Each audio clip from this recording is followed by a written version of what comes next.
Aware that hard work beats talent. But what people does not tell you is that individuals who work hard will lose to the talented individuals who also work hard. Not all people have talent, and sadly, the mastermind of our universe does not equally distribute talent. Some people are born talentless, and some people are born with blessings, with abundance of talent. So we say that talent is a birth lottery that unfairly given to the individuals, and people are imprisoned in the dichotomy that you are not talented in that field and you will fail in that arena. So we say for people who are talented since their early ages, it gives them overwhelming pressure. So they will be able to monetize this in the future by their parents, by their teachers, by their coaches. So we say that on that regard, this is a bad for all, for the people with no talent, but also with people with talent. So a model. What do we mean by natural born talent? Thanks to the A core is singing, dancing, athleticism, but also it's a physical ability, IQ, and also emotional ability to process those kind of emotion. And also, what do we mean by monetizing? It's like performing, get money, like getting to football clubs and monetizing and getting commercials, for example. We don't like that kind of things. But that does not mean that these individuals will not be able to pursue them as a hobby, as the interest that they like. They are still going to be able to enjoy that, but rather as a self-actualization, as a platform to analyze actually who they are as a person, who they are as an identity. And people with no natural born talent, for example, if I can't sing in the since baby, for example, I will still be able to monetize that. So we say that if I'm blessed with talents of singing, I will not be able to monetize that singing ability, but I can work in other fields to be sustainable in my livelihood. On model, yes.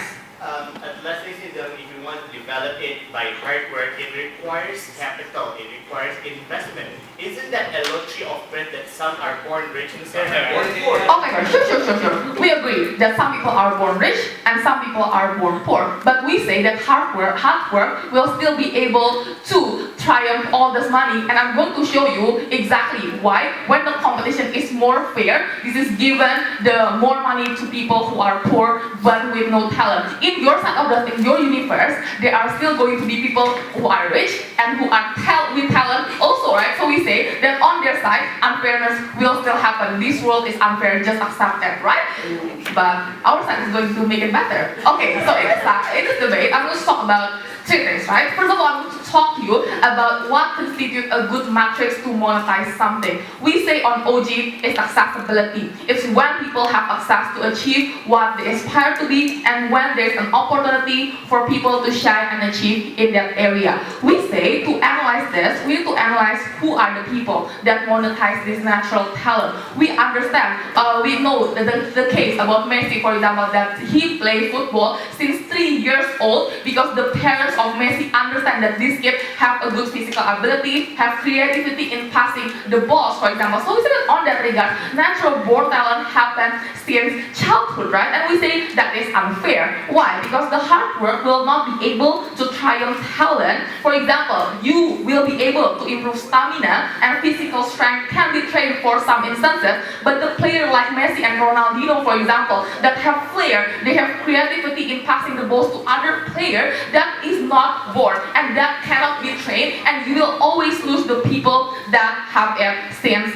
born, right? So we say why hard work is the more accessible, because hard work is accessible, right? For example, that you will be able to train yourself even if you don't have coaches, for example, and later on when you have the ability to monetize it, because some people right now have the same starting point, you will be able to monetize it and you have the starting point in order to actually develop your career in that field, right? So we say that it's more better on our side house. No, thank you. But also, let's talk about competition, right? Because the world we are living right now is very competitive and everything is measured when you are being winner. So we say that on this regard, monetization create bad impacts for people who are born with a natural born talent. Why? Because they are trapped with their natural born talent and their parents and their surroundings prohibit them to pursue other things that they they might be interested in. There's no opportunity to diversify their talents about how they want to ensure and enrich themselves to be able to develop in other things, because some people are born with singing ability but they don't have the interest in order to pursue that. So we say that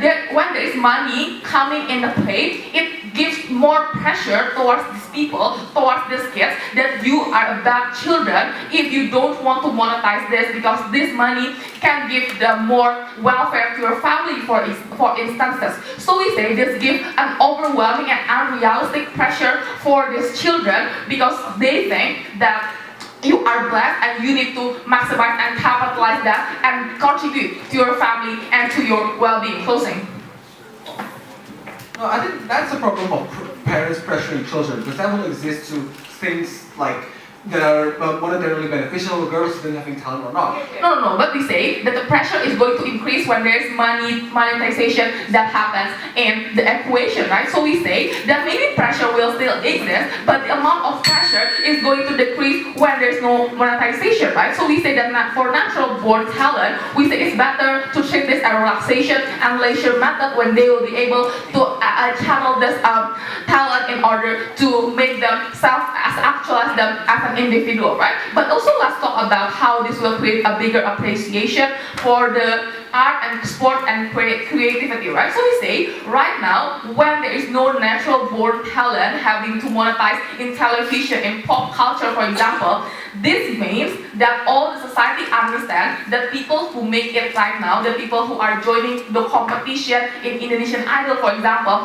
are actually making it from zero, those who are actually hard working. We say this creates bigger appreciation for the mediocre people, because money, that's how they will be able to trade even harder, where their money can be given to create more fields in that area, in the community, for example. In the status quo, people say that there are birth lottery and it's an unfair starting point, and this creates vicious cycle, ladies and gentlemen, because people with natural born talent and they are able to monetize it, they will be able to hire better coaches, they will be able to hire better training system, for example. That's why this creates vicious cycle, and those who are born with no natural talent stood no opportunity at all to compete, stood no opportunity at all to monetize their talent, and this creates vicious cycle when they are left with no alternative. We are very proud to open this topic. Ladies and gentlemen, the world in which we live in is a lie. It tells you to survive, but it doesn't give you means of survival. When the means of survival are controlled by those elite individuals who are privileged enough to be born in a powerful family, to be born in a family that has a strong political position for them to be able to survive, we don't necessarily need to execute and monetize their talent. That's lucky for you. But for those African football players born in poverty, have nothing to eat, rather than the strong physical ability for them to play football and being a best player in Europe, that's the way we equalize the starting point. I'm going to talk you about several things. One, I'm going to tell you why talent is relatively more inclusive than other metrics of means of survival. Second, I'm going to talk about how it helps talent development in general. But before that, one point of rebuttal to opening up me. The government afraid of the pressure from parents, so that the pressure is going to be unrealistic. Number one, I think this happens regardless, right? Because the pressure from parents is not based on the talent that you have, it's based on the necessity of parents. So if parents are forcing you to go to university, forcing you to go to like medical schools because they want to become doctors, like that happens every time. But secondly, that's better on outside. Because even if they didn't have pressure on outside the house, understanding is their natural talent, it's easy for them to overcome their pressure. It's easy for them to fulfill the expectation of their parents. Because if you are naturally born as an athlete, right, and the parents pressure you to become an athlete, that's easy because you are naturally you have a natural born talent as an athlete. But on the other side, you are naturally born talent as an athlete, and your parents force you to become doctor. It's not going to be easy, right? I think pressure better on our side of the house. First argument: why talent is relatively more inclusive than other methods to counter inequality? The first part of this argument is going to talk about why is it important to counter inequality and why this is a valid means of survival. First, we told you that not everyone is lucky enough to be born in privileged parents and have more money and rich. We are talking about lottery of birth. Not everyone have the same capacity to go to universities, find a good job at Kyoto, go to LSE, right? I think not everyone have the capacity to do that. For these people, their natural born talent is means of survival. We're talking about people in Africa, we're talking about people in Brazil and Argentina whose natural born talent as a football player is becoming their means of survival. In 2014, Gabriel Jesus is painting the street during the World Cup, right? But now he is playing for Brazil. It is because they have a natural born talent. They are able to lift up the social status and socio-economic condition of their family. Sure, it is a lottery bird, but so does everything else that becoming a means of survival. Your capacity, your capital, your money is also lottery of birth, and it's becoming your primary means of survival. If there are other primary means of survival, that is also the result of the lottery of birth, we think that it is fair, we grant them the ability for them to use this as a means of survival, given that all of the things are lottery of birth. Second, no thank you. Why natural born and trained skills should be appreciated the same? This is also that to engage with opening government. We told you that, and what they told you that, oh, the matter is accessibility, hard work is accessible. No, right? Hard work is not accessible. Because trained skills also can become a good skills because of your fortunate condition. You have supportive environment, you have capital, you have resources to have good training facilities. For example, if you're not lucky enough to be born in Asia, you cannot become a good player as European player. Maybe these European players are not born like with the good skills, but they have a good supporting system. They are lucky enough to be born in Europe, they appreciate football, they appreciate sports, and appreciate talent. But for those people who are not actually living in the situation and living in places they are not appreciative for talents, there is no means of hard work. Because no matter how hard the work that you are doing, because the environment is not supportive, you're not going to be there. That means hard work is also not thank you. It's also not accessible on that side of the house. This means that this comes again on the means of survival, and why we think that it should also be equally appreciated. But thirdly, we're going to engage in this scenario, right? Okay, agree. Rich people on our side might also exploit this. Rich people with natural born talent might also use this as a means of survival. But the worst case on our side of the house is also something that's going to happen on that side of the house. Because even with the natural born talent, the rich people can also exploit their capital, exploit their resources as a means of survival. So nothing is going to happen on that side of the house. Sure, maybe some people are not going to be born with talent. They are talentless. But if you're really talking about people with no talent, on the competitive world and the context of their talking about, they're not also going to survive, right? So in the worst case scenario on our side of the house, you're talking about a not like talentless individual who's not going to be able to perform at the maximum capacity. On the side of the house, these talentless individuals are not going to be able to find job. These talentless individuals are not going to be able to enter university because they are not talented, right? It's the same. So in the worst case scenario, this also will happen on the side of the house, and we don't think that should be the metric of the debate. Your please. So do you think that in order to climb the social ladder, only the talented poor people is granted the right to climb the social ladder? Yeah, because the talented rich people do not need to use their talent to climb up the social ladder. So if you're a poor people, right, you don't have anything other than your physical ability to play football, the question is why cannot you use it to monetize and climb up social ladder? We already give you three significant reasons why this should be a fair means of survival and why we think it is a more inclusive means rather than capital and resources which is currently controlled by elite and not accessible for everyone. So just hard work and the ability for you to train harder is also not accessible. Second, how helps talent development in general? We told you monetization means several things. It means capitalizations of talents, it means sponsorships, it means money. We're going to give you several reasons why the passage of monetization in and of itself is good for talent development. First, it helps those who want to train. I think better environment and better supporting system for people in Africa or for people in South America only come when there is a recognition, there is a natural born talent that can be exploited as a form of capitalization.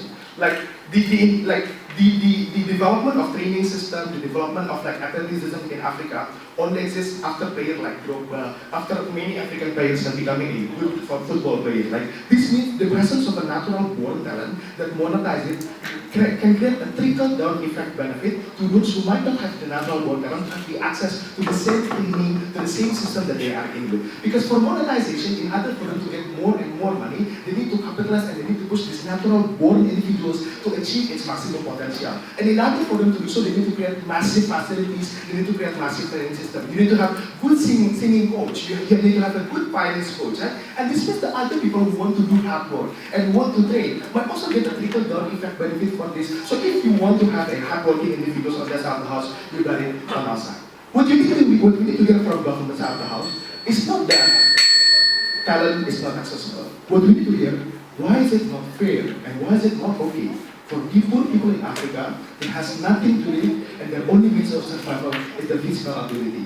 While it's not okay for them to use it to survive in the world of capitalism, where they're currently being oppressed economically and socially. We open the opposition. I'm going to talk about in my speech. One, I'm going to talk about why is it more desirable to have society that appreciate your agency and your effort in comparison to individuals' excellence. This will also directly clash with the argument about how you're going to also require money, for example, in order to achieve that particular excellence. Second, I'm going to talk about why is it better for individuals' development when you are going to get professional or you're going to monetize on fields or things that you're not necessarily particularly naturally endowed with. So firstly, let's talk about how is it better to appreciate or to have society where you appreciate more effort in comparison to an individual's excellence you're just born with. There are three things that Jessica told to you here. One, we told you about accessibility. We told you that effort and also hard work is essentially accessible to individuals because individuals only need to take active steps in comparison to being, in comparison to having something that they're born with. I think being able to take active steps and doing things in particular, just like everybody else, is something that everybody can relate and also can do. What is the comparative you heard on their salary house? The comparative you heard on your salary house is that you're always going to need money in order to also achieve a certain amount of ability to become professional as well. I think there are a couple of responses here. Number one, I think it's very bizarre to think that there's a rigid effort in order to achieve better skills or better ability at a certain skills that we're talking about. People can have fewer money and only learn street football like Ronaldinho and become better in comparison to people who go through youth academy of football clubs, for example. So there's no literally rigid way in order for you to maximize your ability or your potential in that circumstance. But what we provide to you on our salary house is more equal access to opportunity in order for you to be able to achieve that. Because possibly, taking part in playing with your friends in the neighborhood, on the streets for example, only requires willingness of individuals to play with their friends in comparison to, for example, having some money that's also going to be worse off on their salary house. Because the comparative on their salary house is that some people will lose out, unfortunately, to some individuals who are already naturally talented in comparison with other people. And I think when people have zero talent, literally, in football, for example, and they need to take different steps, I think the possibility for them to succeed is more of their active effort and active decision making in comparison to arbitrary factors such as wealth or such as money, for example. But even if that's the case, that sometimes you need money in order to acquire more ability, I think it's better as well when you are when you're able to acquire those skills through active efforts that is similar or exactly the same in comparison to other people. Because the alternative that they suggest is South African Americans having the only means of survivability through their athleticism, through their physical attributes. But that only encourages more stereotypes to them. That only encourages the perception that they are being good at a certain skills only because they're lucky in comparison to them taking active steps and also contributing enough to the skills and the ability that they have. I think that's a much better alternative in comparison to what they have on their salary house. I think therefore, making sure that we appreciate individuals' agency and active decision making is a lot more desirable type of society we want to live in comparison to having people, oh, so lucky being born with a certain skills or certain talents that they somehow monetize, encouraging more stereotypes, for example, not necessarily appreciating the individual's effort in that circumstance. No, thank you. The second thing is I think it's also unfair for you to have the ability to get ahead in your life in comparison to another individuals when you don't necessarily have more effort or spend more time in comparison to other people.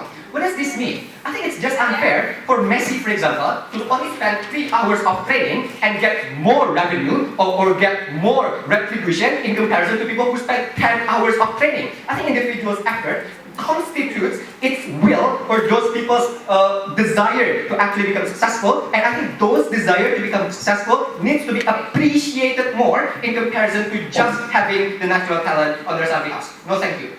But the second thing that I also want to talk to you is how is it better to get individuals' development? Because apparently the huge crux from opening opposition case is that pressure exists on both sides. I don't think that's necessarily true. I think the pressure happens and exacerbated under 2 layers. One, I think you are going to have more people trying to normalize your success and exaggerate your failure. What does that mean? It means that when you're successful, it's most likely going to be attributed to the fortunate circumstances that you live in, and you're not going to get recognition, nor you're going to get happiness at the end of the day. Because the ability for you to actually get happiness, I think, derives from your active decision making and also from the conception that other people recognizes that you take further steps in comparison to other people than just being naturally endowed.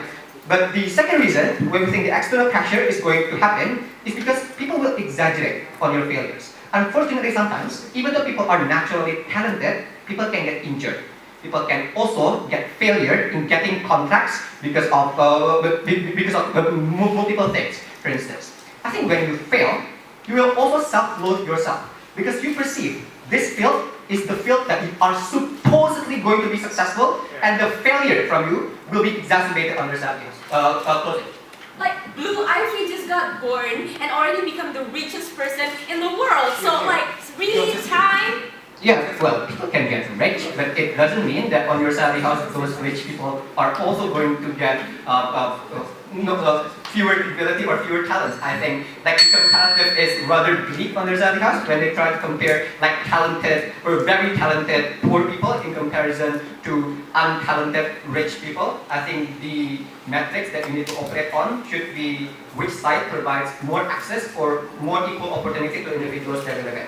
But extending further on this idea that you're going to get pressure, what you're going to have on their salary house is that when you fail, not only that you will exaggerate yourself or your failure, but you also have minimum alternative to live in. This is exactly because they already told you as well. This is the only means of survivability you have. This means you're more likely to spend less time pursuing other interests. You're less likely to pursue more connections or more networks, for example. This exacerbates the circumstances when you fail. And we don't think necessarily, just because you're talented, it's always going to be kumbaya afterwards. I think there is indeed a significant possibility as well that these people may lose, may injure, and may not get what they want. The conclusion of this debate is that this is going to provide a more fair and equal access to opportunity to individuals involved. We agree this is not perfect, but this is better in comparison to the rest. But not just that. We think this is better for individuals' development due to the absence of exaggeration of failure and normalization of success. We propose. Consists of two parts. The first part is I'm going to prove why God or genetics distribution is a lot fairer than capitalism, dealing with opening government. Secondly, I'm going to talk about why we couldn't use deontological morality perspective on the idea of unfairness or passion, things that doesn't actually realize into some tangible things, but we should focus on a metric that's more better for the world and good more utility to the world. And that's the utilitarianism perspective that we're going to offer on opposition. So firstly, dealing with the idea that God is a lot fairer than capitalism. Here's the thing. I think it's bizarre for opening government to argue that hard work can beat money, but cannot beat talent. We think that if hard work cannot beat talent, they can't beat money. What is the responses coming from activity? The idea is this.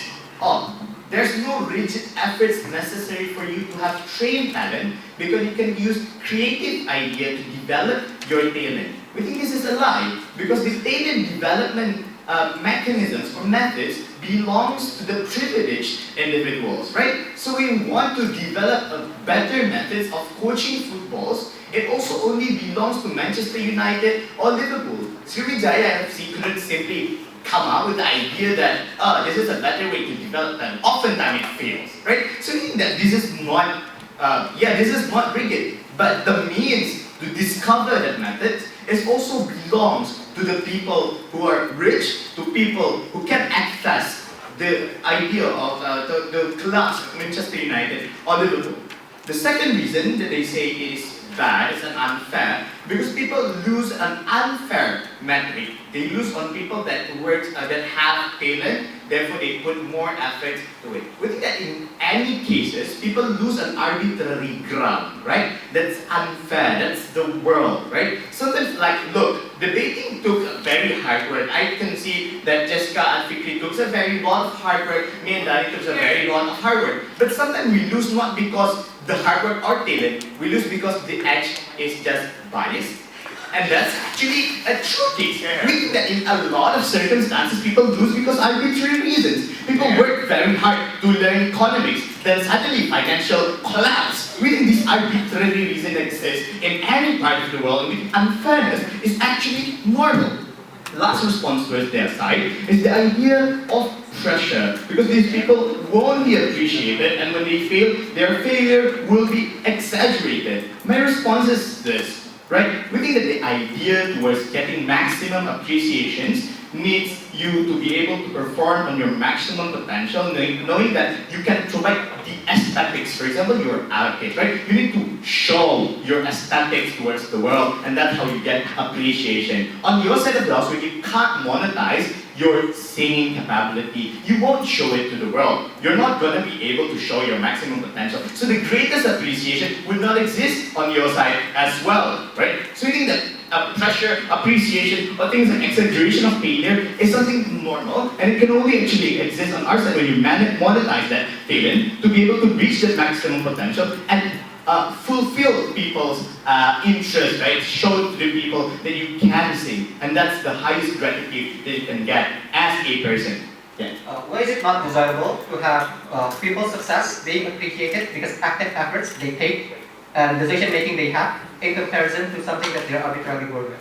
The things people won't appreciate it anyway. When you took a very lot of hard work and you can't actually have talent. For example, when I try very hard to sing and I sing, people will not appreciate my singing. I sing badly. No matter how much effort I took at it, no matter I took like 10 hours of training every day, I'm going to be good in singing, right? So that not appreciation is going to exist on the outside, because appreciation exists on the results, on the aesthetics, right? And that only exists on our side. Secondly, I'm going to deal with utilitarianism. We're going to leave out the idea of fairness altogether, because we think that fairness in all of its forms is very subjective and a very abstract concept, because it doesn't lead to anything, right?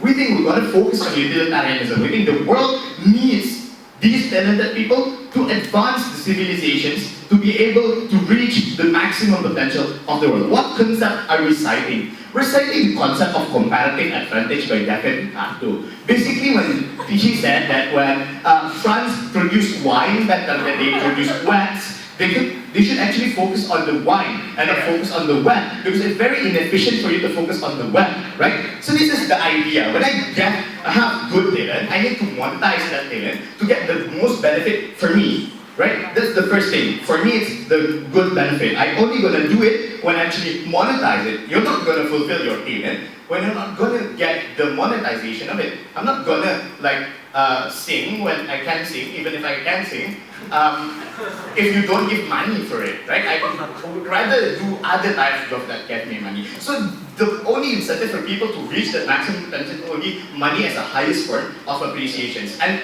what is the next benefit to the world? We think it's good when people are able to actually monetize this comparative advantage, right? Because that's the only way I can reach, like for example, the best athleticism, right? People can assess what's the maximum physical capacity of human. When researchers, for example, can use their IQ and to be able to lead into more discovery or research, treatment of cancer, for example, this will be useful towards the world. And maximizing the comparative advantage is actually good, because the world benefits out of it. You compare it on your side, you're actually doing something that's very inefficient for you to do. At best, for dumb people doing research, you're going to get like descriptive research with no analysis whatsoever. We think this research are trash and not going to be able to be impactful to the world. When people who can't run and you force them to run, you're forcing me to run, you're not going to get the physical capacity of human being, right? When you force me to sing, it doesn't fulfill the aesthetics that people want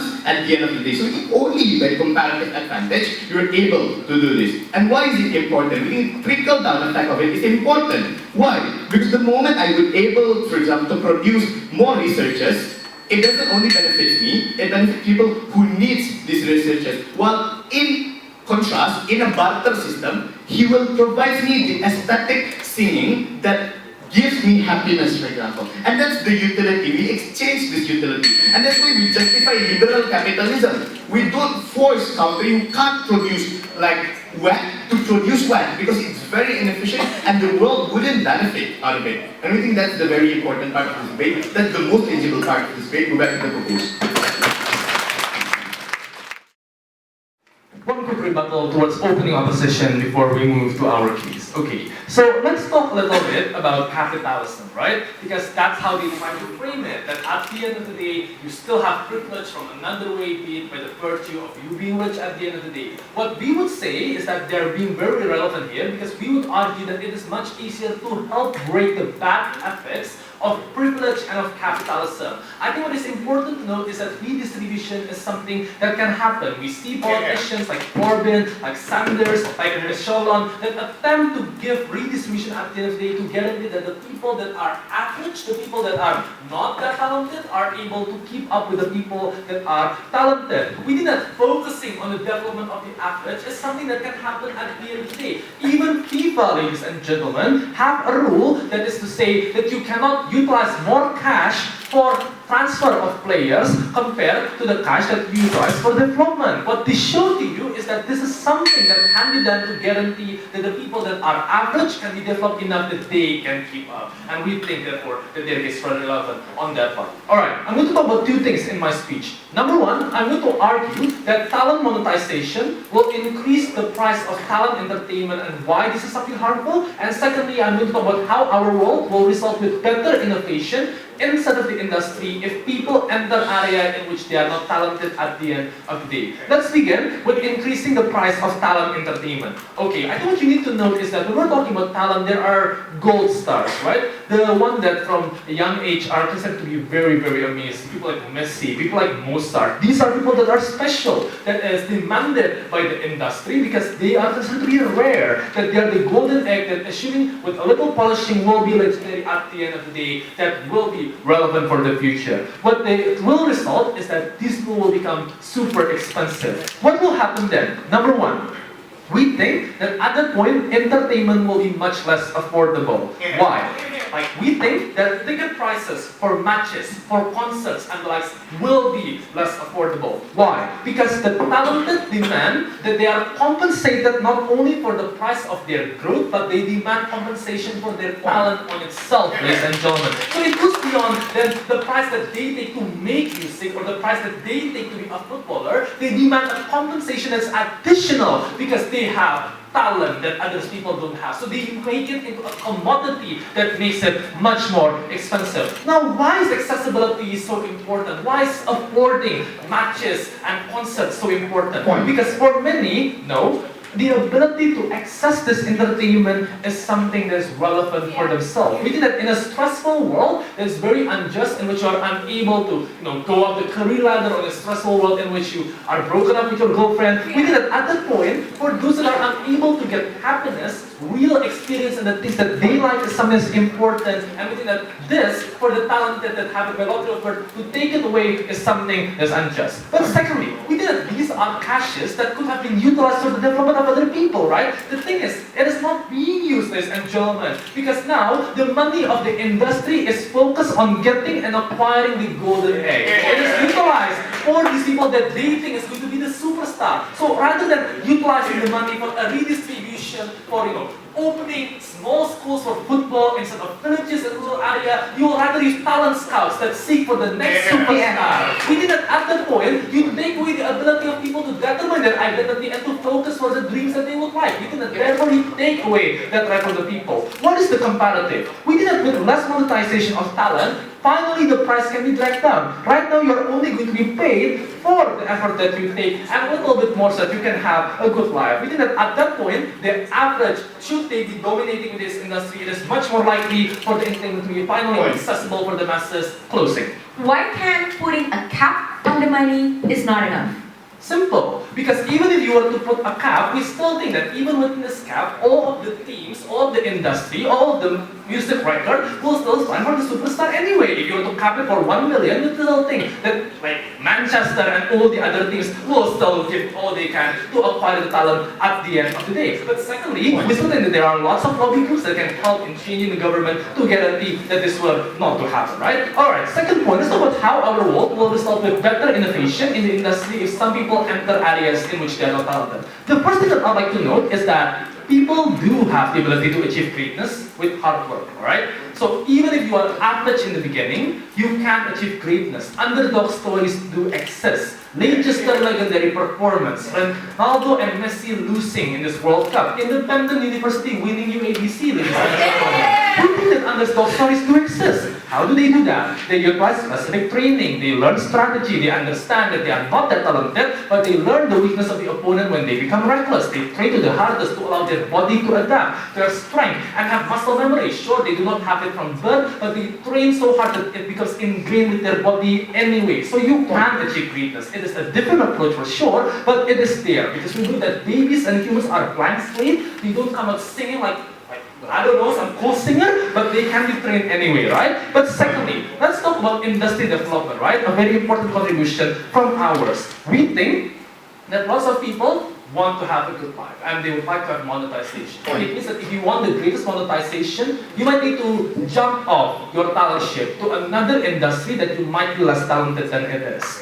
We think that this is something good. Why? Because it means that you cannot be complacent. You cannot rely on your talent alone, and you need to innovate to find something that is much more suitable for you. What it also means is that all strategy and all dances and all tactics and all performance that are made by the talented and designed for the talented that have a very high range or a very strong muscle or someone like Michael Phelps with 4 times the amount of lungs of an ordinary person cannot work for you. So it is good. Why? Because it means that you need to innovate in a different manner to make something that is different. We see this in Jeff Bezos, for example. He's very talented in finance. He worked in a finance industry. But when he actually jumped off the finance industry and built Amazon, something which he's very not talented at, by the way, because in the first few years he is like getting a huge amount of loss. But that on its own is an innovation that results with a benefit to mankind. Look over the fact that most of us utilize Amazon for shipping and for goods and for many other goods. We think that that innovation can only happen when you realize that you can no longer be complacent at the end of the day, because you have relied on your talent to save yourself. So if you want to win, if you want to have something marketable, you must innovate, and you need to find something that's good and attractive to the people, and that incentive only exists in our side. What have we proven to you? We prove to you that we make the industry accessible, and we prove to you that we make the industry innovative. We proudly predict this. I think the debate regarding who should deserve what because they contribute what towards their result is getting saturated up in the opening debate. So we're not going to talk about that, right? The access to opportunity is different in status quo, and we believe that even if we apply this proposal, this access to opportunity will still be, will still not exist, ladies and gentlemen, because there are still vast discrepancies of opportunity. So they said that you can have redistribution when it comes to money. No, when it comes to capital, you cannot have redistribution because family wealth, for example, goes down, and government cannot touch that at all. For example, the access that your parents have to other politicians or other influential members of societies cannot be redistributed at all. So the fact is, we live in a world that is unequal when it comes to opportunity, and that's something we have to accept. So then, what's the framework and how are we going to enter the debate? We enter the debate not talking about individuals and how vain they are, but how they are more privileged than less privileged than others. No, we should talk about it as a society, and we should be concerned about what's good towards society, and that's why the engagement coming on for closing opposition is going to be that monetizing talent contributes an important and significant progress to society that will create harm if it's not monetized at all. But before I go on to that, let me rebut you a couple of things. Number one, coming on from closing government, they said that entertainment will be extra expensive. Number one, YouTube. Number two, Twitter. Number three, Instagram. So I don't think that it's exclusive for you to be there and present in FIFA to enjoy it. We all were enjoying it last night, not me. Okay, so that's number three. Number two, look for other different forms of entertainment, and that's not really important. Secondly, they said that less investment will go to not talented people because money will be focused in the the industry will focus money towards talented people? Well, number one, there is government redistribution, as they said already, when it comes to developing like soccer programs for children in primary school. So I don't think that's necessarily that much of a problem. Let's talk about what I want to talk about. Monetizing talent contributes important progress to society. So let's first of all debunk what kind of talent we are talking about. We're not just talking about the arts, we're also talking about sciences. We're talking about talent in medicine, in number crunching, in farming, and in research, ladies and gentlemen. Excelling these talents are important to certain fields which are vital to society. This has never been taught by opening opposition. Number one, for example, the issue of you being talented in teaching, for example, can provide a new method for you to teach children better education. A template that can be then replicated multiple other times and can make children educating, for example, autistic children more better in developing countries, for example. When you're talented in engineering, for example, you excelling that talent is important to develop cheap and safe houses for the poor, or cheaper electricity for the poor, the geothermal, for example, and stuff like that. So we believe that your own talent is not only important to you, but it's important to society as a whole. And we're not talking about like advancing things so we can have a more comfortable life. No, we're talking about advancing things that if you don't advance them, people will die. We're talking about the lack of electricity in Papua, for example, the lack of electricity in Ethiopia, the lack of electricity because there's not sustainable energy. The fact that children are not able to get education because they're autistic, because they can understand they don't have enough, and stuff like that. We're also talking about, as they said, cancer medication, for example. If you don't develop these, people die. And that's far more important than having, after a breakup, you have better entertainment, right? So then the question is, why is monetizing that talent important? No, thank you. Why is monetizing that talent important? Number one, as opening said, it's an incentive for people to actually develop that talent at all. But secondly, and most importantly, right, monetizing is important because of one reason. Time, ladies and gentlemen. Because if you're not allowed to monetize this talent, you will need to find money elsewhere. You will invest your time and effort and energy towards a job that you don't like, the job that you can't succeed and you need to exceed, and therefore it's going to take much of your time. So when you say that jobs is only 8 hours a day, that's a myth in this economy, ladies and gentlemen. Because you need to contribute even after those 8 hours, ladies and gentlemen. So what happens is when you're forced to work as an accountant, even if you're really good at medicine, you won't have time to study medicine at all, and the fact that that exists will prevent you from creating excel in that particular field that can create better progress for others. I'll take you after this one. Third question then is that why is excelling these talented people, particularly these talented people, important? Number one, because untalented people might have not ever achieved the level of genuinity and success and progress in any of the field. But secondly, ladies and gentlemen, even if untalented people can achieve this kind of progress, ladies and gentlemen,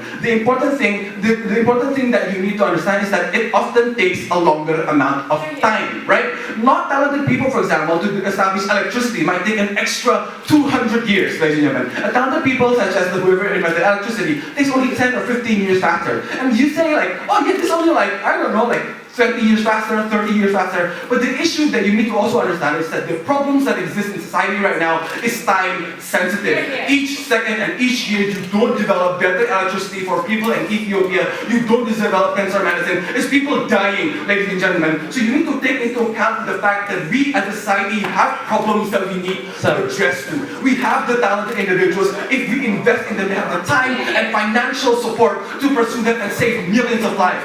Not doing that is not only an abrupt insult towards the talent itself and the individual, but an insult to society and the people you leave dying on the roads because they don't have electricity. Closing. When talking about something as important for survival like medicine, isn't it better to be done under the motive of humanitarian betterment rather than for prosperity? Well, yes, that's true. But then humanitarian development, is going to take time. The fact that this issue is time sensitive, and if humanitarian development can be done by people who's talented, ladies and gentlemen, who in finding the medicine towards cancer, that's far better and far faster. Talk about the people who have cancer and dying, ladies and gentlemen. Lastly, let's talk about their engagement regarding industry development. They say that talented people who monetize their talent will be complacent. Well, no. Number one, the company will push you to become not complacent, because in this economy, ladies and gentlemen, no one can, right? Number two, issues such as NGOs, for example, when you're dealing with cancer, when you're dealing with all that stuff, you'll force you to have that humanitarian side of you, and that will still impact the way the humanitarian campaign of the NGOs impact people who are not talented, who are working in cancer research. So they're not going to be complicit. Lastly, they have an example regarding Amazon, right? There's a guy who's really good in finance, and then suddenly he goes back and jumps ship towards Amazon, and that was a miracle marvel. The thing is, ladies and gentlemen, we'll never know what would happen if he does not jump ship towards Amazon. He is so good in finance, he could have prevented a financial crisis. He could have made a model that can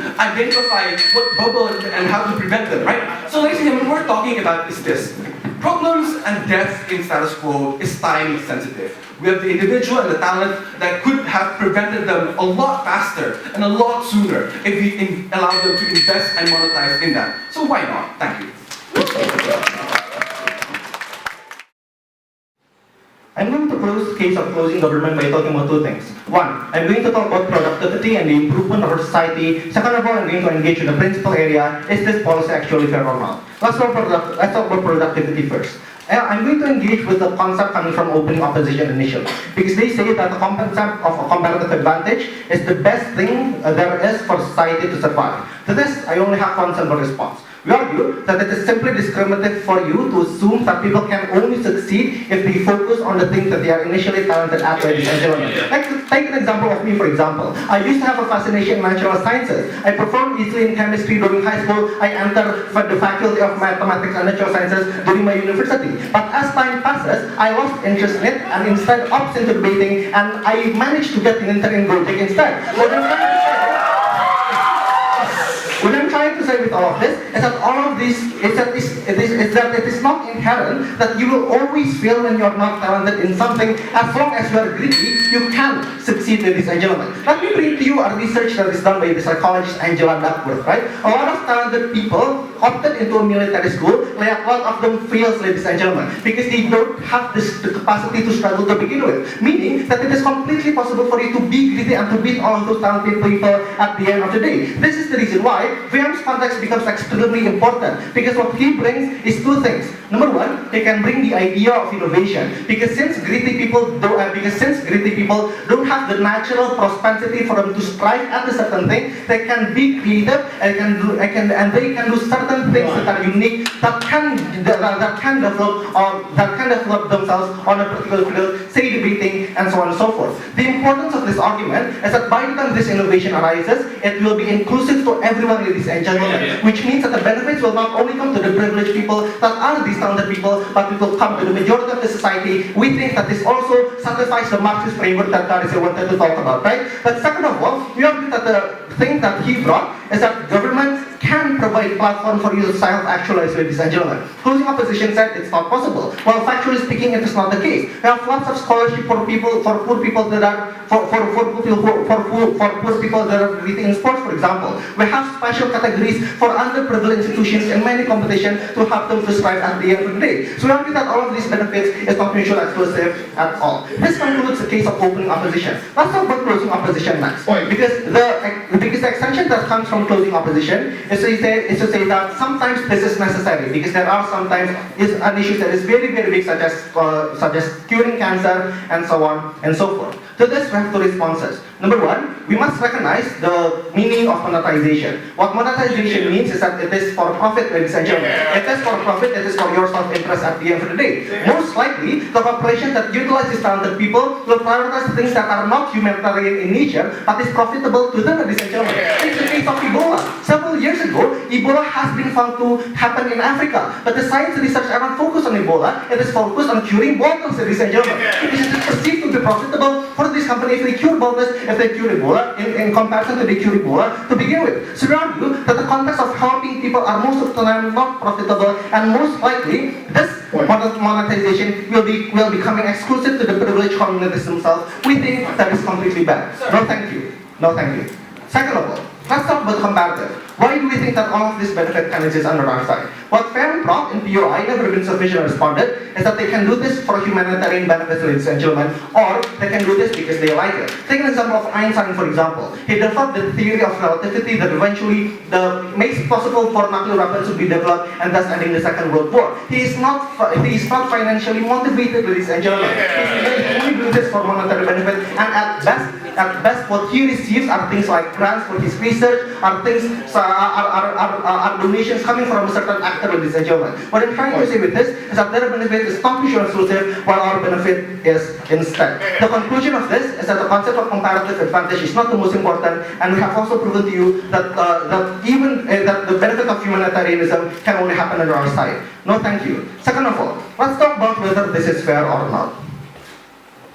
The first claim coming from the opening opposition is to say that sometimes talent is the only thing that some vulnerable people can use to survive. Two responses to this. Number one, we think, by the virtue of me rebutting to you previously, we already thought it is possible for non-talented people to survive. We have proven to you that we can provide platforms for people who are not talented in a specific area, for us to facilitate them to be creative, for example, and thus to beat all of those talented people at the end of the day. And second of all, when they claim that everything is a privilege, even supporting system can also be considered as one. Notice that this is an argument for full communism, ladies and gentlemen, because under their side, full equality, because under their side, they need to prove why, since everything is a privilege, that full equality is something that should be defended. We think that to a certain degree, it is justified for us to utilize the certain greatness for certain people, and this is the kind of benefit that can only happen in our side of the house. Before I go further, opening first. Number one, scholarship is literally monetization. Second of all, while work there is a structural reason for people to create betterment and offer development for people who are not naturally born talented, and they're only going to lose their money. First of all, scholarship is not monetization. Scholarship is literally done for humanitarian reason. And second of all, when you say that why would not be there affirmative action for people that are not talented, I stated to you that there is, but the problem is when the instances in which some talented people existed, this becomes less of a priority because they will prioritize on the talented people instead of the greedy people instead. So we don't think that this is a concept that is very relevant at all in this debate. Lastly, let's talk about the argument coming. Let's talk about the rebuttal coming from Khalif saying that if you want entertainment, then you can opt into YouTube and so on and so forth. We think that this is unfair in nature, right? Because we think that this is unfair in nature because in the instances in which you could opt into better platforms that are more physical, for example, like what VM stated, example about football, for example, why should you access things like YouTube, or you should access things like Instagram instead? If their metric is fairness, we are to that have fairness exists much better under our side, and this is something that I fail to defend. It will be far too late if this comes from the opposition with. So what we have in this debate is conclusion. The conclusion is simple. Productivity happens better under our side, and this is also fair. I hope I don't lose my second Atma when files. Ladies and gentlemen, we don't only think that people should focus on their talent, but we think that their talent serves something in the society, and that is why even when we have to streamline all of these people into the talent that they're born with and reach in a way in which we're going to aim for a more efficient way in achieving and creating a better world, we think that that's a more preferable world that we have to fight for. And if that comes in the expense of monetizing the talent, we say that that is the consequences we're willing to take, ladies and gentlemen. Now, let me talk about a few things in my speech. Now, first of all, I have sporadic points here that I'm going to talk about. But here's the main reason why it's harmful coming from closing government, right? They say that when it becomes a profit, when it's monetization, all of this talent will be hijacked into higher price, and that the goods that is resulted from that talent will not be accessible for underprivileged society. We reject the entirety of that notion, ladies and gentlemen, because here's the thing: the fact that the opening government has played in the scenario where people who say that you're talented will expect more from you, that means, ladies and gentlemen, when you only say that I have talent and I deserve to be paid more, that is something that people will say that that is something that is undeserving, ladies and gentlemen. You have to have effort for people to want to do that. But even worse in that side of the house, ladies and gentlemen, when only people who put effort that is deserved on that monetization, we think that the price will be even severely high, ladies and gentlemen, because it takes way more, ladies and gentlemen, for us to develop from ground zero, ladies and gentlemen. We think that when talent is there already and that serves something to the society, we think that we should only focus specifically on that talent because that talent might be time sensitive the monetization of the profit industry will only be worsened up in that side of the house, ladies and gentlemen, because the company will be easier to say that we need to increase the price of this medicine because we pay more on the education of these people who have no talent whatsoever. But that cannot be we can no longer hide in that shield, ladies and gentlemen, when we say that these are people who already have talent and already who have edge over this issue, ladies and gentlemen. So we say no entirely to that side of the house idea. But secondly, even if the worst case scenario when price is high, within that lots of price controlling mechanism takes place, subsidy, capping on that, ladies and gentlemen, we think that it enables them to exist easier. So we think that on that level, ladies and gentlemen, the argumentation of why monetization is bad for the society in receiving the result of the goods of these talents, we say it's no longer existent. We think, ladies and gentlemen, we are happy if people focus only on their talent because it's an assault to the talent if it is only used as a hobby, ladies and gentlemen. Something that Ali has explained extensively on his case. We think that when you treated that as a hobby, ladies and gentlemen, you will take it for granted and you do not want to spend more on that because you don't think that there is any benefit whatsoever that might result into that. And we think that that is a waste to begin with for the society at large. Yes, but that happens in your world where everything is consulted by money. On after the house, what's going to happen? People will value the reason, value the process, and people will pursue that as a self-actualization instead of money as the benchmark. No.